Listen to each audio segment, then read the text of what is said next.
এর বাড়লো পেট্রোপণ্যের দাম। 10 থেকে 12 দিনের মধ্যে চতুর্থবার মূল্য বৃদ্ধিতে চাপে সাধারণ মানুষ। গত 10 থেকে 12 দিনের মধ্যে এই নিয়ে চতুর্থবার জ্বালানির মূল্য বৃদ্ধি হওয়ায় চরম উদ্বেগ ছড়িয়েছে সাধারণ মানুষের মধ্যে। জানা গেছে আজ সকাল থেকেই পেট্রোলের দাম লিটার প্রতি বেড়েছে 2 টাকা 64 পয়সা।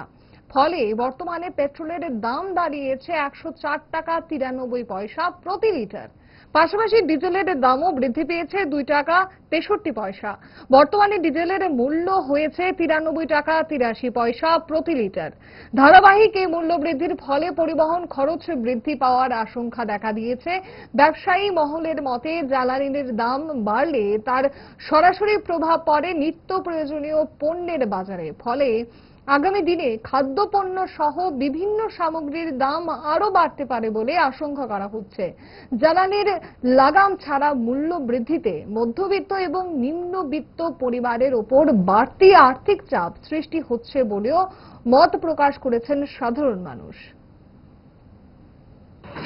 অ্যাকচুয়ালি তো সবারই নজর দেওয়া দরকার, যেহেতু আমরা মধ্যবিত্ত পরিবারের থেকে এসেছি, যে তেলের দামটা একটু কম থাকলে সব জিনিসের দামই কমবো। তাহলে এই কারণে আমি বলবো তেলের দিকে একটু নজরটা দেওয়া দরকার। না না, আজকে তো মনে করেন চতুর্থবার দিয়েছিল। হ্যাঁ, 5 টাকা হয়েছে, এটা আরো বাড়তি হবে। এইটাই তো আপনারা কিভাবে ম্যানেজ করছেন? ম্যানেজ তো করুন একটা, সেদিকেই করা হইতেছে আর কি। অ্যাকচুয়ালি ওখানে তেলের দামটা না বাড়লে তো ভালো, কারণ আমরা তো চলতেই হইব, আমরা গরিব মানুষ চলতেই হইব। এখন তো যে যুদ্ধকালীন পরিস্থিতি চলছে, সেই অনুযায়ী দেখা যেতে গেলে যতটুকু যেটা গভর্নমেন্ট করতে পারছে সেটা করছেও। তারপরেও যদি একটু লিমিট করে দেওয়া যায় বৃদ্ধিটার উপরে, তাহলে আমাদের সবার জন্য ভালো হবে। কিন্তু তাছাড়া তো আমাদের কাছে কিছু করার নেই। আর যদি মিডল ইস্টে যে যুদ্ধ চলছে সেটা যদি বাড়তেই থাকে, তাহলে এই পরিস্থিতি থেকে আমরা কোনোভাবেই বাঁচতে পারবো না, রেহাই পাবো না। দিন দিন এটা বাড়তেই থাকবে আরো। তারপরে আপনার একটা তেলের একটা বাজেট থাকে। হ্যাঁ, সেটা তো অবশ্যই বাজেট থাকে, কিভাবে ম্যানেজটা করছেন?